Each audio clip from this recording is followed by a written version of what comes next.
ඔය ගෙවල් දෙකක ගහගන්න එකක් ගැන කල්පනා කරන්නකෝ බලන්න. සාමාන්‍ය ගමේ ගොඩේ ගෙවල් දෙක මෙහෙන් කුරුම් බෙට්ටි ගහනවා, ආහාරෙන් පොල්ලක් ගහනවා, පොල් ගෙඩියකින් ගහනවා, කොරහෙන් ගන්න. මෙතන නිතරම ඔයතර ඔළුවේ දා ගන්න ඕන යුද්ධයක් කියන එක. එන්නේ නිකන් 10ක් 15ක් නිකන් කොවිඩෝ. ඒ ආවා කියලා නිකන් අපිව හොලවන්න පුළුවන්. මෙහෙම හිතන්න. දැන් අපි රාජධානියකට ගහනවා කියලා. සාමාන්‍යයෙන් දියාගල් දාලා, කොටු පවුර දාලා, කේකන් විකාර වැඩ කළානේ හදන්නේ. එන කෙනාට පුළුවන් වෙන්න ඕන ඉස්සෙල්ලාම මේ බැමි බිඳින්න. දැන් හිතන්න දැන් ඔන්න කොටු පවුරක් තියෙනවා. කම්බි ගොඩක් තියෙනවා. රාජධානිය ඇතුලේ ඉන්නවා තව ඔන්න හේවායෝ අරුම්මුන් ඒගොල්ලෝ කඩු එහෙම තියන් ඉන්නේ. රාජධානිය ඇතුලට ආවොත් පහර දෙන්න. දැන් ඊට කලින් හම්බ වෙනවනේ අර බැමි කම්බි අරවා මේ ඔය සකල පුජන්. දැන් එන එක ඉස්සල්ලාම මේ කම්බි වලට පහර දෙනවද අර හේවායන්ට පහර දෙන ආයුධ වලින්? ආයෙක තමයි මේ වලෙන් අහන්නේ. දැන් එක එක අර කොටු පවුරකට දාගෙන අනිනවද? වැඩක් තියනවද? තේරෙනවද මං කියන එක? එතකොට එයා ඒ පවුරට පහර දෙන්න ඕන, පවුරට පහර දෙන්න පුළුවන් එකකින්. අර කම්බි වලට පහර දෙන්න ඕන, කම්බි වලට ගහන්න පුළුවන් එකකින්. ඊට පස්සේ තමයි ඇතුලේ ඉන්න හේවායින්ට උංග මරන්න පුළුවන් එකකින් ගහන්න ඕන. බැම්ම බින්දා. ඊට පස්සේ අර හේවායෝ ටික නිදහස් වෙනවා. සෛල ටික ඔන්න ඉන්නවනේ එක හිළුවෙල්ලෙන් වගේ දැන්. හරි? ඒතර ව්‍යාධි ජනකයෙක් සතු සුවිශේෂී හැකියාව දෙකක්. කොබන්න කියන්නේ? ආක්‍රමණකතාවයයි දූලක ජනකතාවයයි. හයියෙන් කියන්න බලන්න. ආක්‍රමණකතාවයයි හොඳයි හරි. බීවද පල්ලෙයා. ලේමෝ උදාහරණ කෝෂ්ඨ සහ පිලයි ඔය කියනේ වගේ ධාරක සෛල වලට හොඳට ඇලිලා ඉන්න ධාරක සෛල වල ජීවත් වෙන්න පුළුවන්. තුන්වෙනි එක දූලක නිපදවීම. දූලක නිපදවීම. ඔය දූලක කියලා කියන්නේ විෂ. දැන් අපේ ඇඟට යාට ඌමනා නම් ඇතුල් වෙන්න අපේ ඇඟේ ඇතුල්ලා ගුණනය කරන්න අපේ ඇඟේ සෛල වලට යම් ප්‍රමාණයකට පහර ගහන්න වෙනවා. සමහර සෛල මරලම දාන්න වෙනවා අපේ ඇඟේ. මෙතන නිතරම ඔයතර ඔළුවේ දා ගන්න ඕන යුද්ධයක් කියන එක. කවුරු අතරද මේ යුද්ධය ඇති වෙන්නේ? ශුද්‍ර ජීවියෙක් අපේ ඇඟට එනකොට කවුරු අතරද මේ යුද්ධය ඇති වෙන්නේ? ශුද්‍ර ජීවී සෛලයි අපේ ඇඟේ සෛලයි. එක්ක අපේ ඇඟේ සාමාන්‍ය දේහ සෛල වෙන්න පුළුවන්. එක්ක ඒ ශුද්‍ර ජීවී සෛල වලට ගහන්න හිතාගෙන එන සෛල වෙන්න පුළුවන්. හරි? දැන් සුදුරු දිනාණු වගේ. කවුරු හෝ වේවා යුද්ධයක් තමයි ඇති වෙන්නේ. එතකොට මේ යුද්ධෙදී දෙගොල්ලන්ට ගහ ගන්න බව මතක තියාගන්න ඕන. දැන් මම කියවනේ අපේ ඇඟෙනුත් දෙනවා කියලා පොඩි ආරක්ෂණ යාන්ත්‍රණයක්. එතකොට ඒකේ තේරුම තමයි අපේ ඇඟත් ශුද්‍ර ජීවී සෛල වලට තඩි බානවා. තේරුණාද? අපේ ඇඟේ අයත් යම් යම් සංයෝග අරව මේවා සෛලීය ක්‍රමවේද පාවිච්චි කර මේ සෛලයට ගහන්න බලනවා. එයා මොකද කරන්නේ? ස්තුති කරනවා. එයා එකට රිටර්න් එක දෙන විදිය කියන්නේ. එයාත් ඒ විදිහම තමයි. තේරුණාද? එයාත් දැන් ඔය ගෙවල් දෙකක ගහගන්න එකක් ගැන කල්පනා කරන්නකෝ බලන්න. සාමාන්‍ය ගමේ ගොඩේ ගෙවල් දෙක මෙහෙන් කුරුම් බෙට්ටි ගහනවා, ආහාරෙන් පොල්ලක් ගහනවා, පොල් ගෙඩියකින් ගහනවා, කොරහෙන් ගන්න. දෙගොල්ල ඒකේ ගැහිල්ලේ ප්‍රබලත්වය මත තමයි අදාළ කෙනා දිනන්නේ. තේරුණාද? දැන් මෙහි ශුද්‍ර ජීවී සෛලය ගහන ගැහිල්ල ප්‍රමාණවත් වුණොත් එහෙම අපේ සෛල මරලා දාන්න එයා දිනනවා අපිට ලෙඩේ හැදෙනවා. ඒක අනිත් පැත්ත කියන්නේ අපේ ඇඟේ සෛලය ප්‍රමාණවත් පරිදි මේකට මූණ දීලා ශුද්‍ර ජීවී සෛලයට ගැහුවොත් අපේ ඇඟට ලෙඩේ හැදෙන්නේ නැහැ. දැන් ඔය දරුවෝ හිතනවද සාමාන්‍ය දැන් හිතන්නකො නිකන් සැල්මොනෙල්ලා ටයිපි ඔය අරක මේක කියන ඔය ව්‍යාධජනක ශුද්‍ර ජීවීන් අපේ ඇඟට එන්නේ නැහැ කියලා. මේ අපි මෙහෙම නිකන් ඉන්නකොට වායු ගෝලේ නැහැ කියලා හිතනවද? දැන් මේකේ කොවිඩ් නැහැ කියලා හිතනවද? ඕන තරම් තියෙනවා. ඒතර ඇයි අපිට හැදෙන්නේ නැත්තේ මගුල? හැදෙන්නේ නැත්තේ ඇයි? එක අපිට ගහන්න තරම් ප්‍රමාණවත් සේනාවක් නැහැ.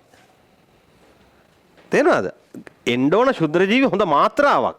කොටම ළඟට අවිල්ලා කෙනෙක් අච්චක් ගාලා යවුවාම ඒ එන මාත්‍රාව දැන් නැහැ. තේරෙනවද? මේ මාත්‍රාව ප්‍රබල නැහැ. එන්නේ නිකන් 10ක් 15ක් නිකන් කොවිඩෝ. ඒ ආවා කියලා නිකන් අපිව හොලවන්න පුළුවන්. එතකොට දැන් ඒ ආවත් සර් ඉතින් එහෙමනම් හැදෙන්න ඉපේ. ඒක තමයි අපේ ඇඟේ තියෙනවා ප්‍රතිශක්තිකරණ පද්ධතියේ කොටස් දෙකක්. එකක් බාහිර ආරක්ෂණය. මොකද කියන්නේ? බාහිර ආරක්ෂණය. අනිත් එක අභ්‍යන්තර ආරක්ෂණය. බාහිර ආරක්ෂණය කරන්නේ අපේ ඇඟට එන්න දෙන්නේ. ඇඟේ පටක ඇතුළට එන්න දෙන්නේ. දැන් උදාහරණයක් මම අර කිව්වේ. අපේ හැම මතු පිට තියෙනවා නෝමල් ෆ්ලෝරා කියලා එකක්. එතකොට ආවට එයාට ග්‍රෝ වෙන්න බෑ. පැහැදිලිද කියන එක? අන්න ඒ වගේ.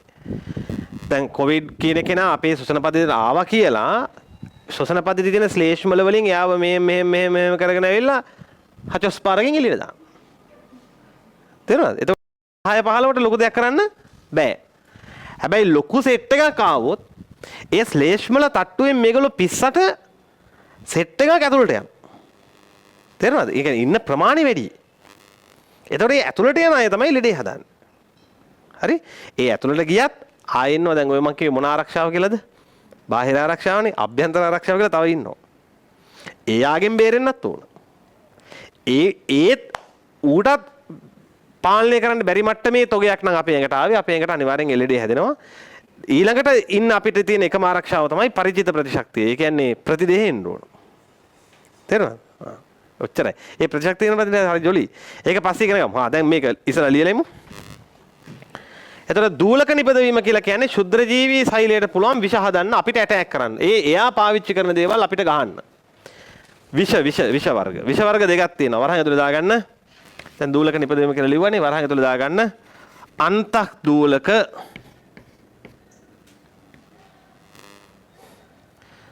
බහිර් දූලක අන්තක් දූලක බහිර් දූලක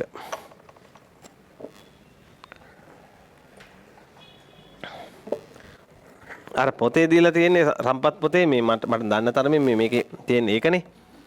මේකේ තියෙන ඒක නම් ඒගොල්ලෝ මෙහෙම දීලා තියෙන්නේ. මේක කොහොමද බං කියවන්නේ? මෙහෙම කියවන්න පුළුවන්ද? බහි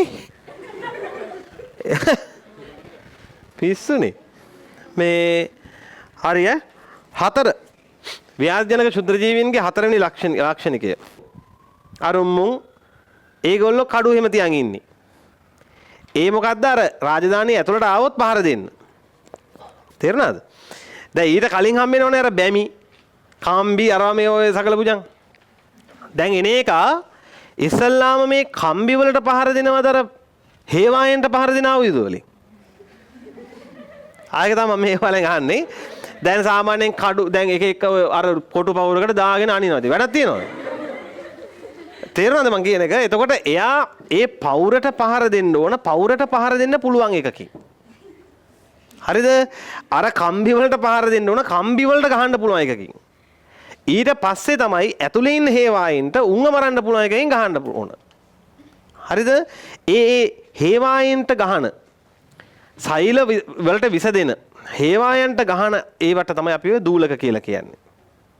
විෂ. ඒව යොදපු ගමන් මැරිලා යනවා සෛල. ඊට කලින් යම් යම් රසායන ද්‍රව්‍ය හෙලනවා ශුද්‍ර ජීවීන් ඇවිල්ලා අර බාහිර බාධක මැඩපවත්තන්න. මම උදාහරණයක් කියන්නම්. දැන් ඔන්න අපේ ඇඟේ සෛල එකට ඇලවලා තියාගන්න රසායනිකය මොකද්ද? කීප තැනක අපි ඕක කිව්වා. සෛල එකට බැඳ තබා ගන්න බදාමයක් තියෙනවා. කවුද? හයලුරොනික් අම්ලය. සෛල වලට ගහන්න කලින් මොකේට ගහන්න වෙයිද? ඔය බදාමයට ගහන්න එපේ. එහෙමනම් මට කියන්න අදාළ ශුද්‍ර ජීවියාට තියෙන්න ඕන එන්සයිමයක්. මොකක් බින්දින එන්සයිමද තියෙන්න ඕන? හයලුරොනික් අම්ලයේ බින්දින්න එන්සයිමයක් තියෙන්න ඕන. ඒකට තමයි කියන්නේ හයලුරොනයිඩේස්. හයියෙන් කියන නම හයලුරොනයිඩේස්. ඒක දූලකයක් නෙමෙයි. ඒතර ඒ අර බැම්ම බින්දා. ඊට පස්සේ අර හේවායු ටික නිදහස් වෙනවා. සෛල ටික ඔන්න ඉන්නව නිකන් හෙළු වෙල්ලෙන් වගේ දැන්.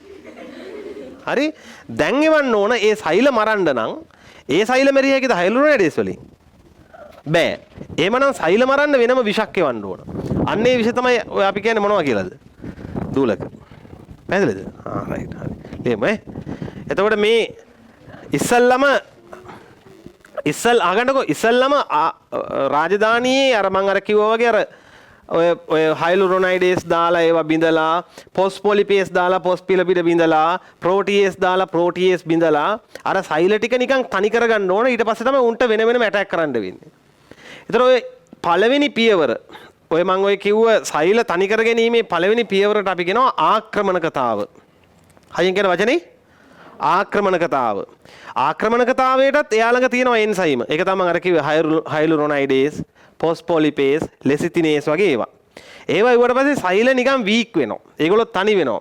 ඊට පස්සේ වෙනවා දූලක. ඒ උපගමන සෛලය කෙලින්ම on the spot. තේරුණාද? එතකොට ඒකයි ආක්‍රමණකතාවය මුලින්ම දෙවෙනියට තමයි විශේෂ වන්නේ. ඒකට අපි කියනවා දූලක ජනකතාව. ඒතර ව්‍යාධි ජනකයෙක් සතු සුවිශේෂී හැකියාව දෙකක්. කොහොමද කියන්නේ? ආක්‍රමණකතාවයයි දූලක ජනකතාවයයි. හයියෙන් කියන්න බලන්න. ආක්‍රමණකතාවයයි හොඳයි. හරි. බීවද පල්ලෙයා. ලේමෝ